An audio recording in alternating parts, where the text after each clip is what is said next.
Dr. Nazia, this is the Global Digest think tank group. Okay. Very glad to connect with Global Digest. I've been working on statelessness issue of, basically I've completed my PhD from JNU on religious extremism in Sri Lanka and Myanmar, a comparative study. And I've continued the work on Rohingya further and Sri Lanka and Tamilians on the issues of statelessness, refugee, and migration. And currently, I am associated with Indian Institute of Management, Kashipur, where I am based as an academic associate, and I've been looking at the more of research and academic things. So the two Theravada Buddhist countries, and Right. it was like, yeah, very interesting. Both countries are quite interesting to look at, and the history, the culture. Well, like I have worked on projects which are funded by government. Like See. I worked, funded by National Commission for Women and Indian ICSSR and Ministry of Urban and Housing. So I have been working on few projects which government has funded. I have been publishing papers and articles, and I've been doing that and carrying forward my research through there. And currently, I got associated with Refugee and Migration Lab, where I'm a research affiliate, which works on and looks around the migration and refugee issue, and particularly Rohingya. So, yeah. Right.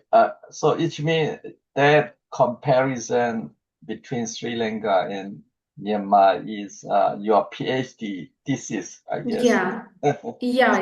Yeah. So that's for your degree, and after you graduate from a university with a PhD, and you continue research on your thesis or related to thesis or other topics, but you said still you are doing Rohingya issue.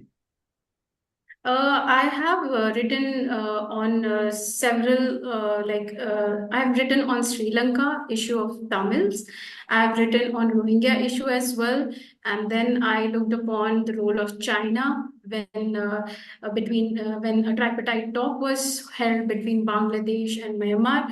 So I've written a chapter in a book on that, and written on Sri Lanka issue of the reconciliation after war between the civil war which happened in 2009. I've written on that as well. So yeah. So what is your finding in the comparison between Sri Lanka and Myanmar? And in case of Sri Lanka, I think Sri Lanka is already finished completely the civil war between Tamil and Sinhalese government. And Sri Lanka case, I think it is finished, right? And Burmese case, the crisis is continue even after your PhD.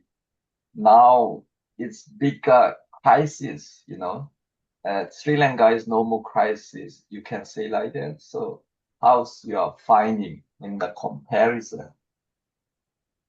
So yeah, when I compared, there were few indicators which I looked upon, like though Sri Lanka and Myanmar both are Theravada Buddhist countries, Right. but they are different in the political, economic, and the social structure is a little bit different for both the countries, though they come from a colonial past.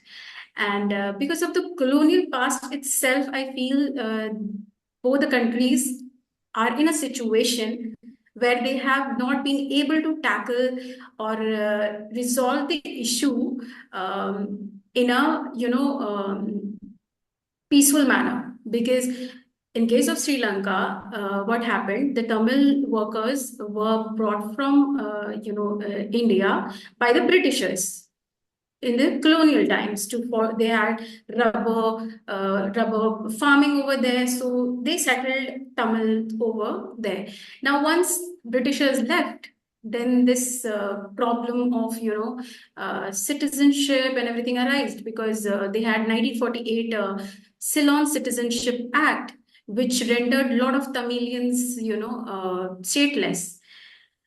And in Sri Lanka, because there was democracy, so a lot of things were handled in a different manner. Like India, there was talks going on between India and Sri Lanka, because it was established that Tamils came from India and they wanted the stateless.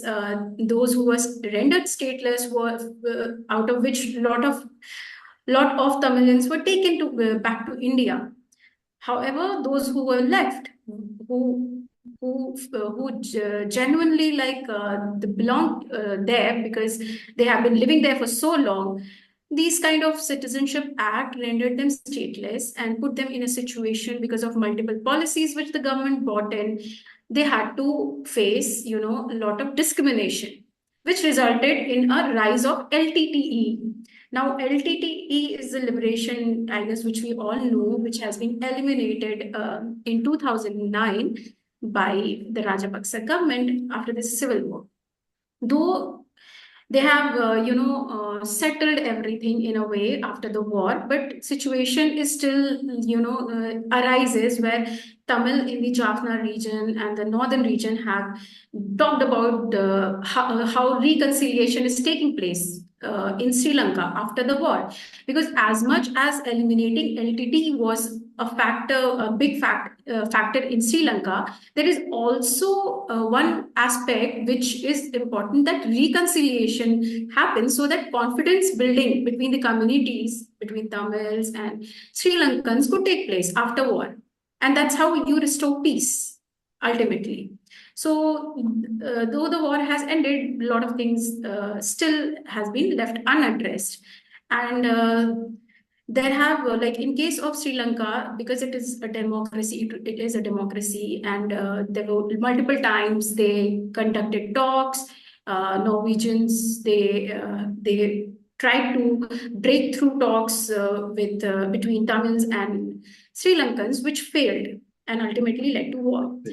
Now, in case of Myanmar, Myanmar was not in a formal democratic setup, and it has, been under military junta rule, which has failed to recognize Rohingya as a citizen. The 1982 Citizenship Act rendered them stateless, and not only stateless, but there was there was violence and ethnic cleansing and genocide which took place, which led them to flee their own country and find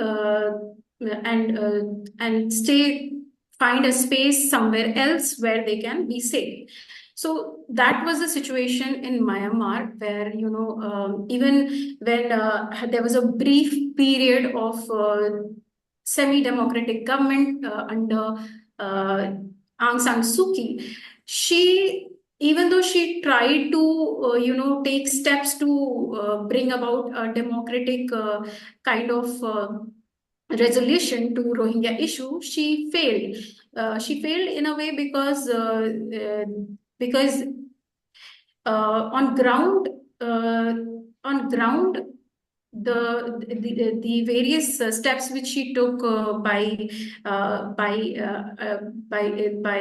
the committee she formed to resolve the issue. But the thing is ki military junta is more powerful in Myanmar, and Right. taking any democratic solution is very difficult. So she also failed, and in a way brought in the ICC case against herself. As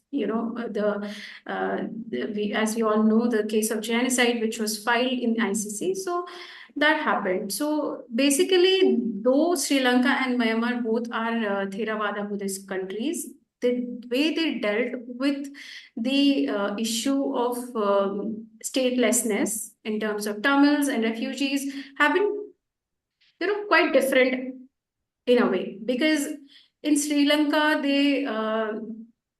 they try to talk with India because Tamils have migrated from India, so they try to deal with India, and then because of the LTT, they had to wage war against LTT to eliminate and bring about peace. But in Myanmar, the issue is that the ethnic identity that Rohingya holds, they though they are said that they come from they are Bengalis, but you cannot identify that where they are coming from.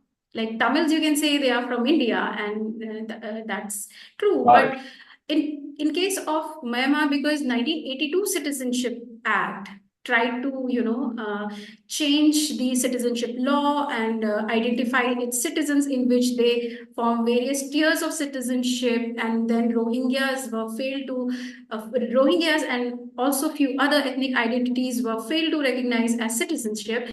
So 1982 Citizenship Act couldn't, resolve it, because first of all, the independence which Myanmar got, and it was a long way. 1982 is a long way, and getting right. those papers, because citizenship is what, the time you are trying to establish a citizenship, there will be certain kind of documents which are required, and whether people have that documents or not, these things also matter. So if you're taking a very long time in establishing citizenship, so for Rohingyas, that played out really, problematic, and they could not be told कि they have migrated from where. Like you couldn't establish where they migrated from, though it is said that they are Bengalis. Other thing which I found difference was that in case of Tamils in Sri Lanka, there were policies made by the government which gave rise to LTT, of course, because we had 1956 only Sinhala only Act, and then a lot of like universities, they were not recognized. Like Tamilians were not recognized in jobs; they were not recognized, and in both cases, if you see, the ethnicity is a problem. Like Tamils identify themselves as Tamilians, which is, opposed of Sinhala. Like Sinhala want Sinhalese and Buddhist identity, and Tamils are, of a different ethnic identity. They identify themselves as different, plus they have their own language. Similarly, in Myanmar, Rohingya, they identify themselves as a different ethnicity from Burmese. So that this is, I think, has played a major role when it comes to the targeting of these ethnic groups, because their identity, their language is different from the majority. So they have been, targeted in both the states. I see. So you did comparison to community from Sri Lanka and Myanmar, which means particularly you did uh, compare about Tamil in Sri Lanka and Rohingya in Myanmar, right? Yeah, yeah. These two community, but I don't know. It's Tamil community in Sri Lanka. They have their own province or their own state in Sri Lanka. They reside in northern province. Actually, a lot of talks have been going on Sri Lanka regarding 13th Amendment, like devolving power to the northern province. Like especially after war, they have been talk like LTT was there in northern province, because of which reconciliation was not happening, and a lot of issues was there. And once the war got over, even when Tamils were there, there was a lot of talk about devolution of power to northern province, like giving them certain powers which they can, Tamils can exercise by themselves. But that has not been done, like in Sri Lanka. So they don't have this separate state, though LTT wanted a separate state of itself. But Tamils don't have a separate state. They are just residing in northern province. I mean, separate state. I don't mean independent country, Okay, within the but country. within the country like that in India, Punjabi state or Kerala state, Tamil Nadu state in India, they have their own Tamil local government, province government, something like that. Yeah. Northern province is Tamil, like Tamils are residing there. And as I mentioned about 13th Amendment and devolution of power, to them that has not happened because government controls media, communication, and police over Of Northern course, Jammu. In India, election is like this: you have state government and you have central government. So central government looks after the central, and state governments looks after the state. So Kerala has its own state, like right. state government. Tamil Nadu has its own state government, and they are not separate. Like they don't exercise a separate kind of law which other states are enjoying. Like few of the northeastern states, you can say, have their own rights, and earlier Kashmir used to enjoy. However, like now after 377, 370 has been dropped out. So now it has also become a state of India, like other states. So they don't So, have a so separate laws. that is clear in Tamil, in Sri Lanka, they have their own local authority, local governments, and they have their own province.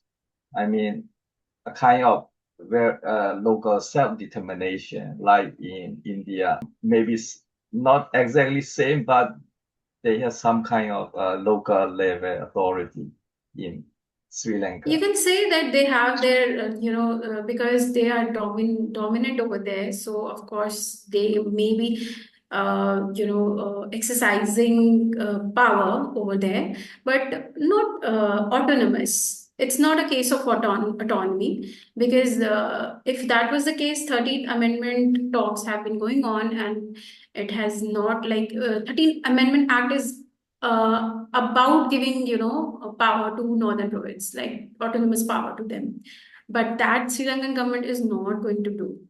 I see.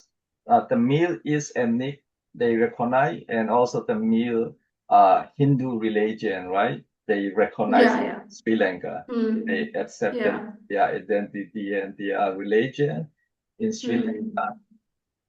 But it's not the case in Rohingya in Myanmar, Hmm. Rohingya, and in case of Tamil, they clearly said they came from India, right? Those Actually, when during British period, the what happened? Like Tamils were brought in as a worker, laborers, because the Britishers had that farming, rubber farming, for farming basically. So this migration occurred, like migration happened, and in case of I think Myanmar as well, like right, migration happened, right? So because of this migration, of course, migration is something which changes the ethnicity, like of a place. That's how it has been. So because of right. the migration, we have Tamils in Sri Lanka, and we have Rohingyas who are called as Bengalis. So probably they have come a long way back. They have shifted to Myanmar. The Myanmar Ha, in Sri but Lanka, they have no dispute about they came from India, right? it is not, because that is why during Indira Gandhi's period, a lot of Tamils were repatriated back to India. Roughly, I think 3 lakhs they were repatriated. A pact was signed between India and Sri Lanka. So yeah, it's not a dispute that where they are coming from. But I when see. it comes to Rohingya issue, like it Right, is unclear, right? right. So, No other so states. right. Hmm. That the meal in Sri Lanka is no problem, and where they came from, yes, they came from India, and they have their own identity, religion, Hmm. and language, and they have their own, I mean, province, local government. We can say local government, right? In Sri Hmm. Lanka. So that's the thing. But you said they have not enough. Power or authority as much as they want. Still, there are many things necessary to improve for the meal. in Sri Lanka. So that's the main case. Not, I mean, not much complicated compared to Rohingya case. Rohingya did not want to claim they came from India. They don't have I mean, clear identity or clear information or clear historical about their existence, because there are disputes because those most of the district in Arakan state, they did not uh, accept Rohingya as same with them because they said there is no evidence. Still a lot of disputable with the local people because in Burma those are clearly different things. It Chin ethnic, Kachin ethnic, Shan ethnic. They were there Okay. for the first time. They were Okay. there. That is called native. I mean, Okay. we are not uh, replacing or we are not going to somebody already existent area. If you go Hmm. to move immigrant to uh, nobody existent area, you are the first uh, immigration and you are the first to live there as native because you don't have to dispute because you are original.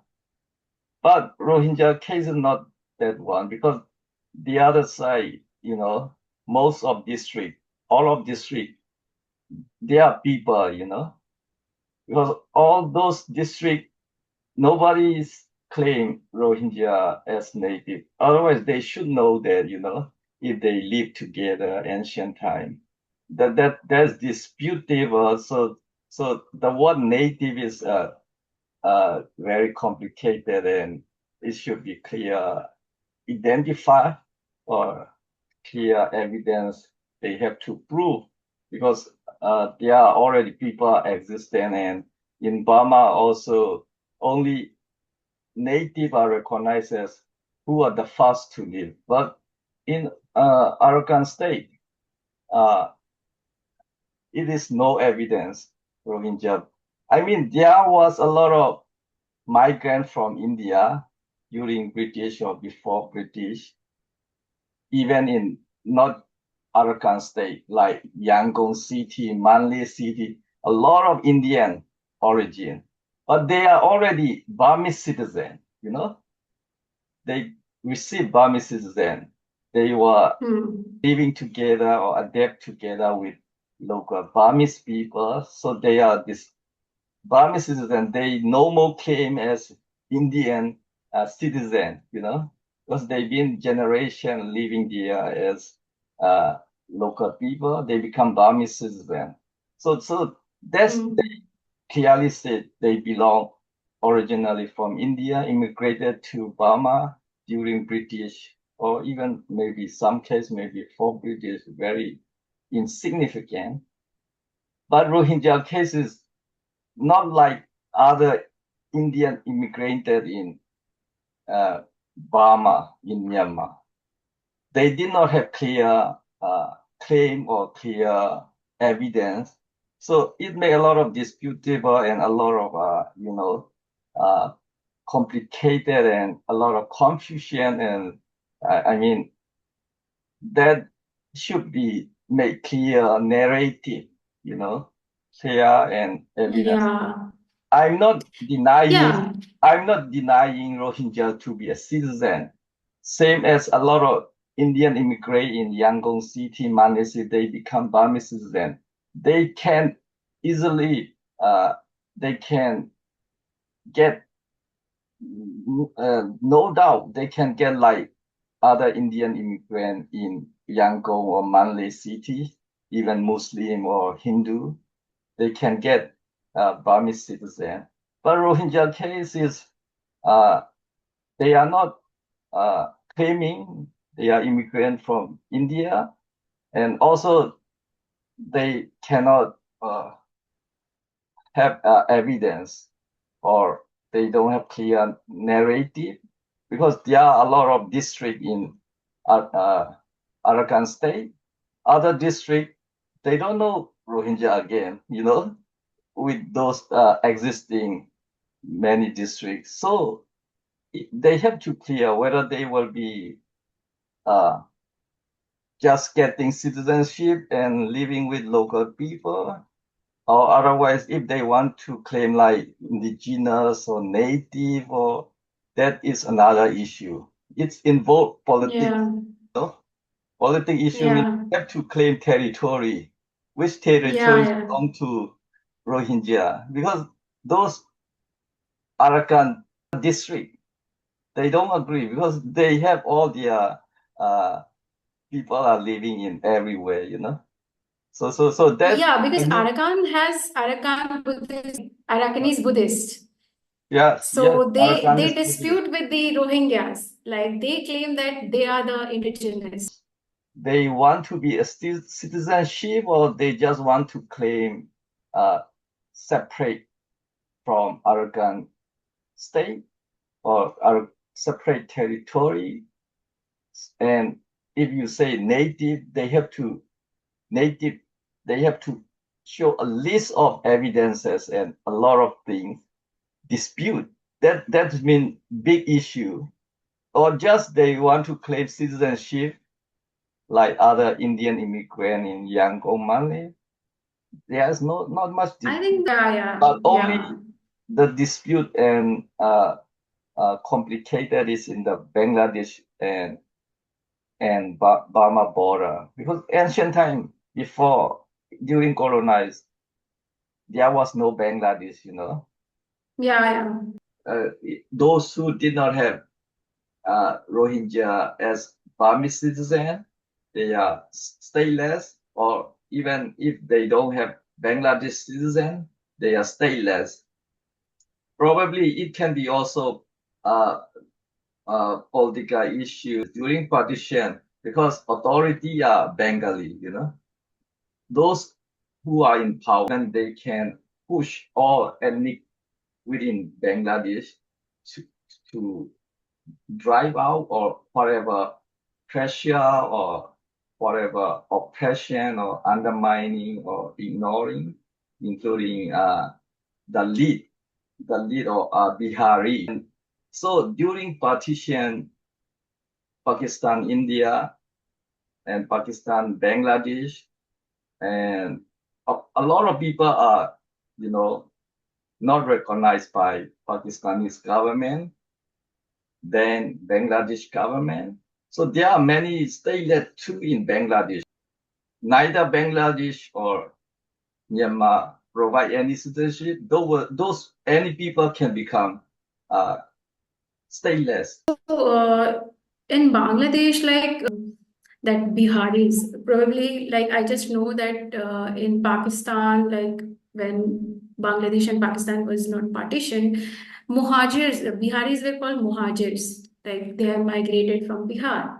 Like stateless, I am not very, I haven't researched on that aspect, but I just know that Rohingyas are considered as illegal migrants over there and stateless.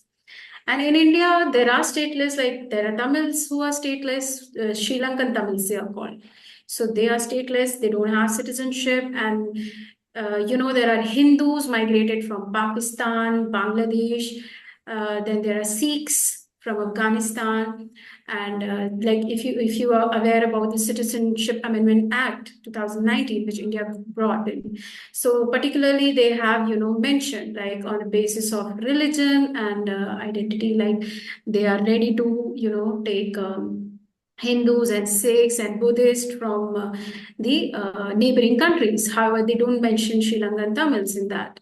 So yeah, so in India, there are Hindus, Sikhs and Buddhists who are stateless because they have migrated from Afghanistan or Pakistan or Bangladesh. So India, I can say that, yeah. But Bangladesh, I have not,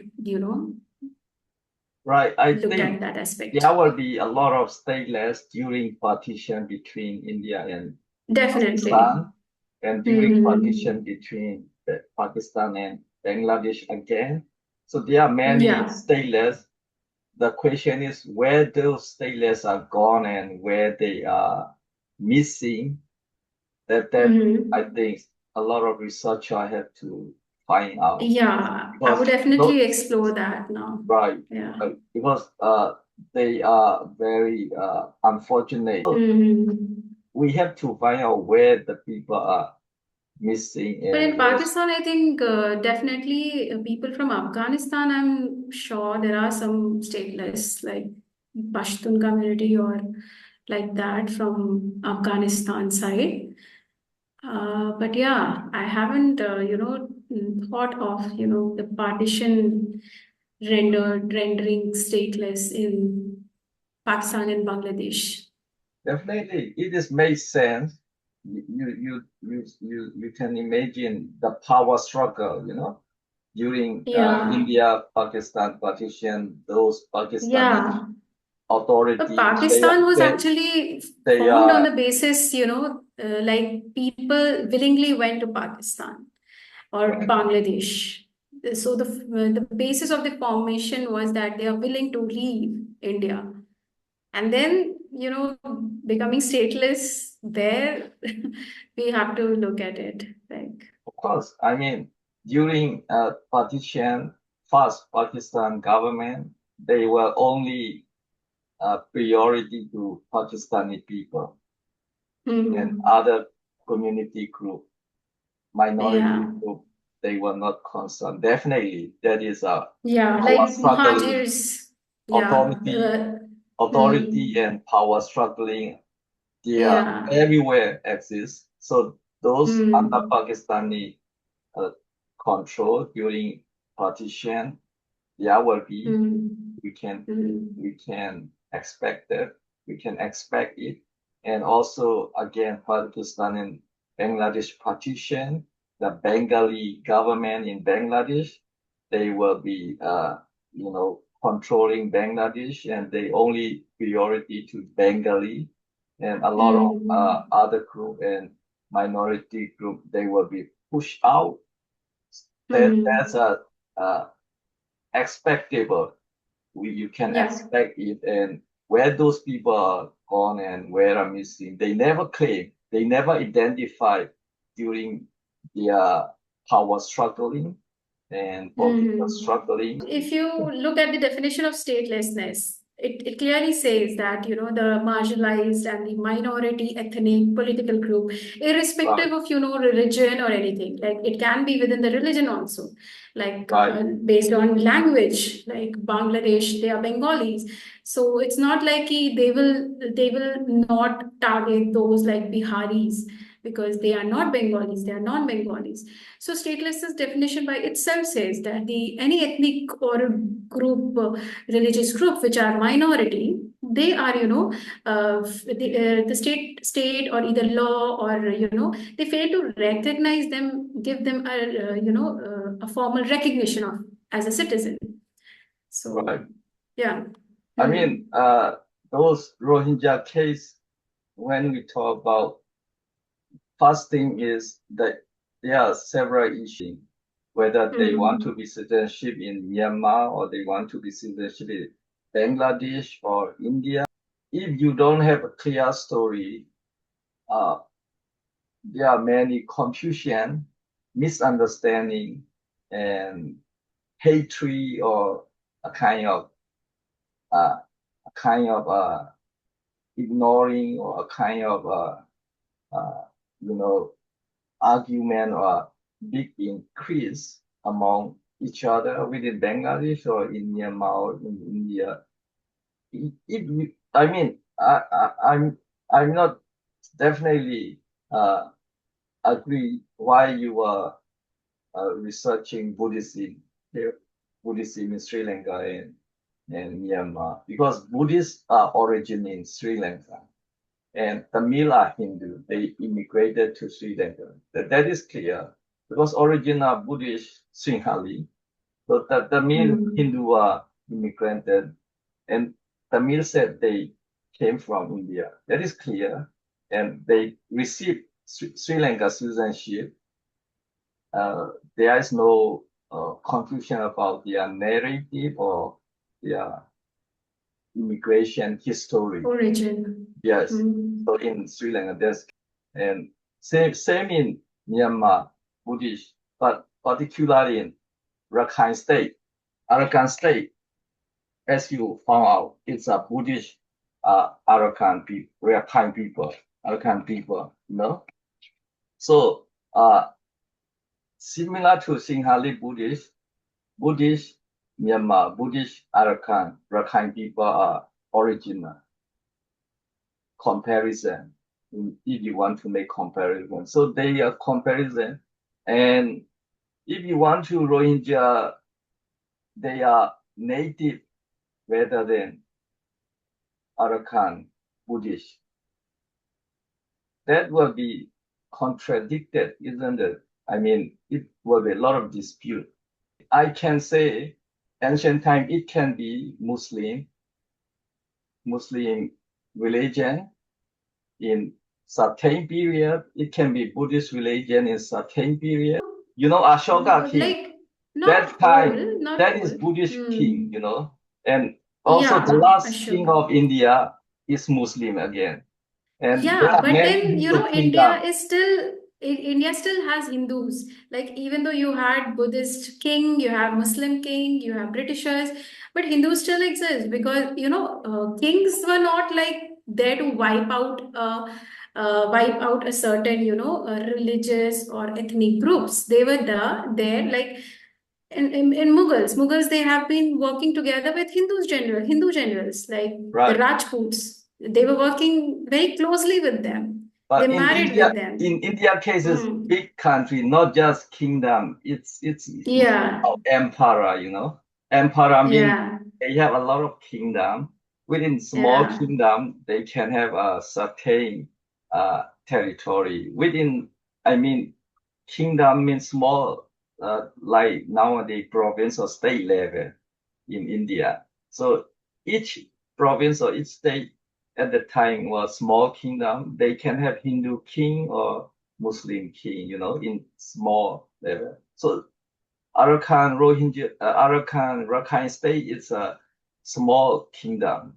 So either it can be usually Buddhist or Muslim. Kashmir case is Hindu ruler. I mean, it's appointed by emperor. You said that because of yeah, emperor power, they are ruling yeah, in Kashmir, not because of huh, local power. You know, yeah, because local power is Muslim, but the hmm, ruler is appointed by, probably huh, indirectly or directly appointed by emperor that yeah, appointed Hindu in Kashmir to rule. So hmm. otherwise, local majority Muslim will be chase them. Why they will accept them, the ruler? Because that is Muslim territory, Muslim people.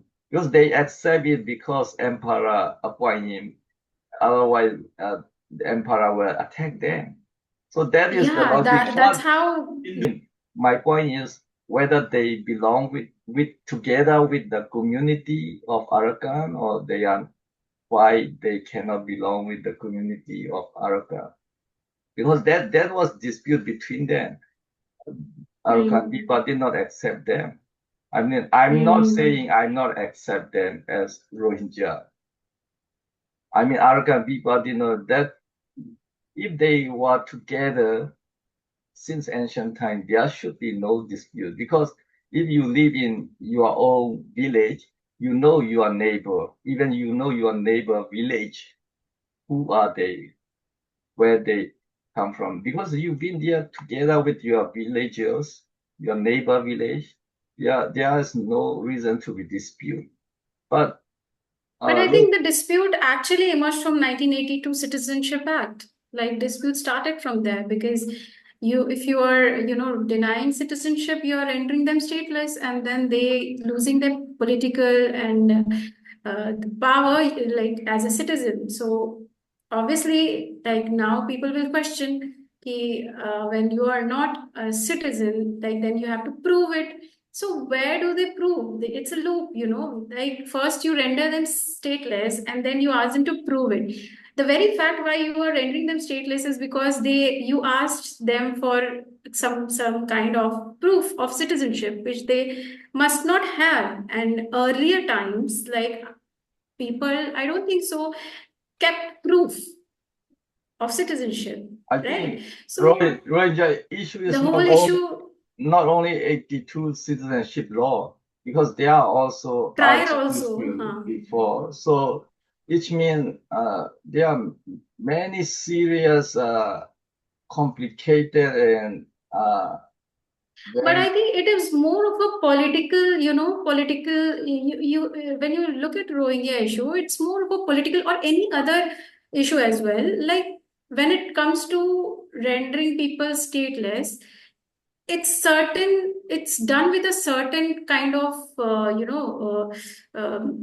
because earlier they were recognized. Rohingyas were recognized prior to 1982, and then in 1982, they were rendered it is stateless, also but they not were clear. given white, It was also not clear. some, I mean, yeah, before 82 also, whether accepted Rohingya or not. That is not yeah, clear. There's no clear evidence because but they were given some white now, cards. I mean, the point is now also some Rohingya are already citizen. They get, in Yeah, yeah, there are. there. Plus, But after I mean, 1982, similar in before 1982 also, probably some will be get Rohingya. But I mean, the story is complicated. As you said, the political problem is definitely in Burma, political problem, hmm, different regulation, different government, military rule. That's in Burma side, as well as problem in Bangladesh too. The government, as we say, political struggling, power struggling during partition, Bangladesh, Pakistan, and Bangladesh, India. There are many problems to India. Everybody, you and I agree, the power struggling time, there are a lot of marginalized people will be uh, yeah, targeted. ignored. That is definitely clear. Nobody Issue. can deny that, Hmm. the power is Yeah, Army's case and the power issue. And the other thing is social religion should be also factor, That's why if they are part of Arakan, the social religion of Arakan people, Buddhist and Arakan people should be, they have to be negotiable. They should acceptable within the community, So that's hmm. also a problem. Why Rohingya were not able to accept that in Arakan community and also not accepted in Bengali community in Bangladesh?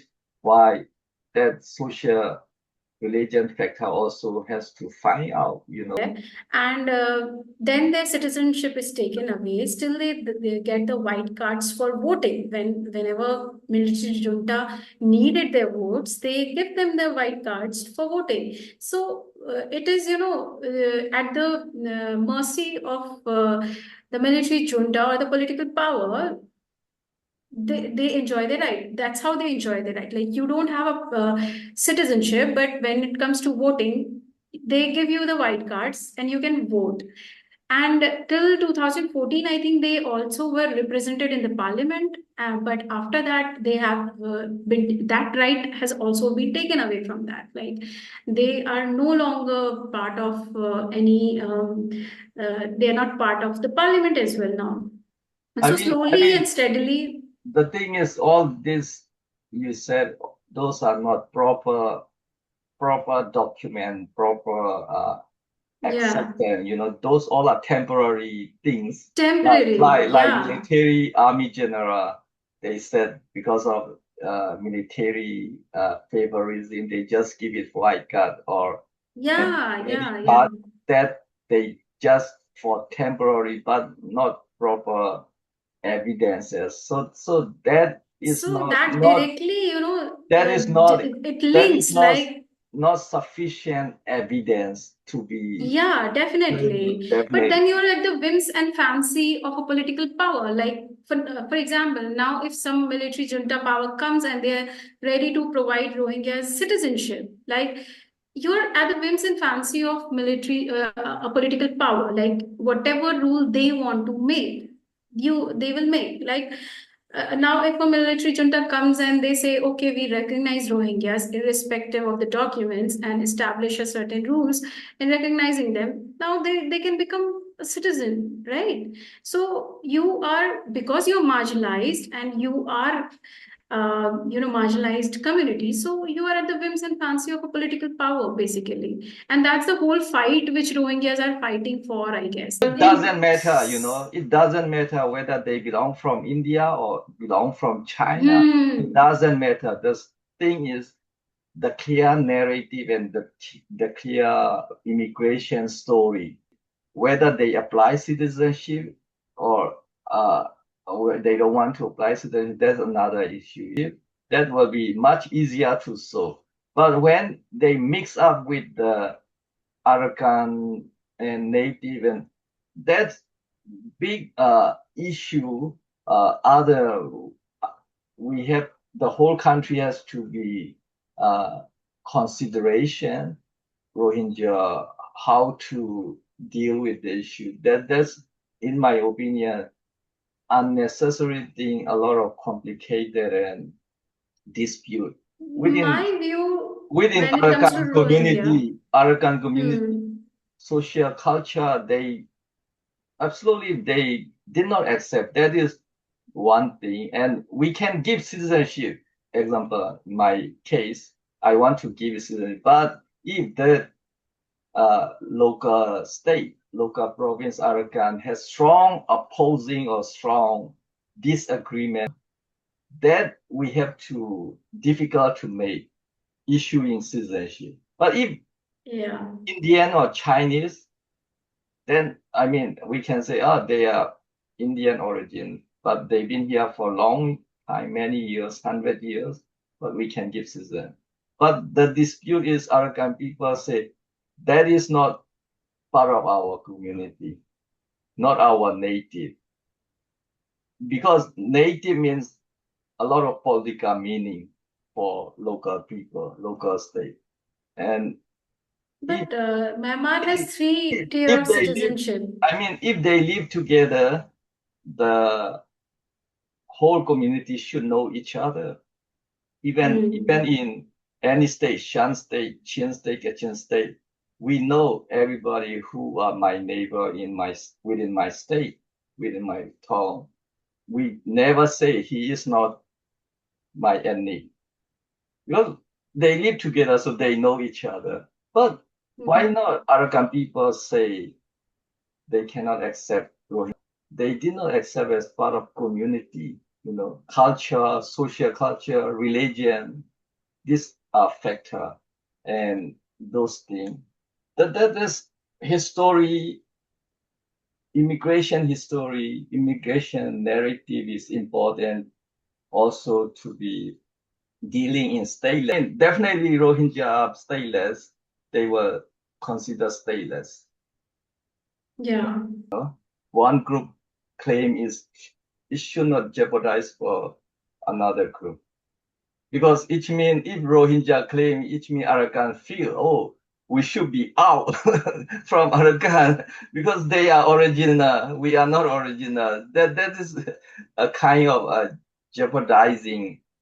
If one But group that's claims when to the another, political power's role comes in play. Like that's what the government has to bring out the resolution, and for that you have to work because of rendering them stateless. You have kind of taken away the power to claim that they are this they are Rakhine, their Rohingyas belong to Rakhine, and that's they are fighting for, basically, like to be recognized as a citizen of Myanmar, as a Rakhine Rohingyas. And you have to resolve the issue amicably. You cannot do it forcefully. Like you have to bring in all the parties, and then carry out the discussions and everything. And only then you can resolve it. But Right. that's, a state can only do that. Right. State, the power only can do that. My point is we And have but the problem with global south is because of their colonial past, they yeah, are unable to, they're unable to resolve the issues. Like it's ongoing, like because of migration, because of partition, because of all these issues. Uh, Somehow these issues help them to stay in power a lot of times, to control the citizens by, creating an enemy within. Yeah, so that's how, probably the political power works, the vote bank politics works. right. In case of social politics in Burma, including central government accept Arakan as ethnic, Rakhine people as ethnic group. Not just central government, other ethnic group in Myanmar also Hmm. accept Arakan as one of ethnic group that belong to Hmm. Arakan. If Hmm. Rohingya can be part of Arakan Rakhine community, if they accept each other, central government and other ethnic group in Myanmar will not deny. They will not deny because they are part of Arakan community, Rakhine community. So that is automatically accepted. But now the Hmm. thing is within Arakan community did not accept Rohingya as they claim as they are native, they are original. But if if Rohingya claim like other Indian, they are immigrated from India during British colonization or before colonization, like Chinese immigrated to Myanmar during British colonization and before too, then central government and other group will directly accept they are immigrant from other things. That the whole country can do. We have capacity to do such kind of concept we have there. But if they say they are original of Arakan state, Arakan province, Arakan, that is, uh, you have to deal with Arakan people, Arakan community. That is not just a humanitarian issue, not just stateless issue, not just a welfare issue, because there is a dispute about native issue. I Who think, yeah, because the are Kofi Annan Arakan? committee, which was, the Aung San Suu Kyi had formed a committee which was headed by Kofi Annan. And he recognized in there that there is an issue between Rakhine Buddhist and Rohingyas in Arakan. And they also talked about how Rohingyas are being kept under surveillance, how they are shifted into IDPs, they are displaced within, and they're also, they have to leave Arakan because of the violence and ethnic cleansing which has been happening.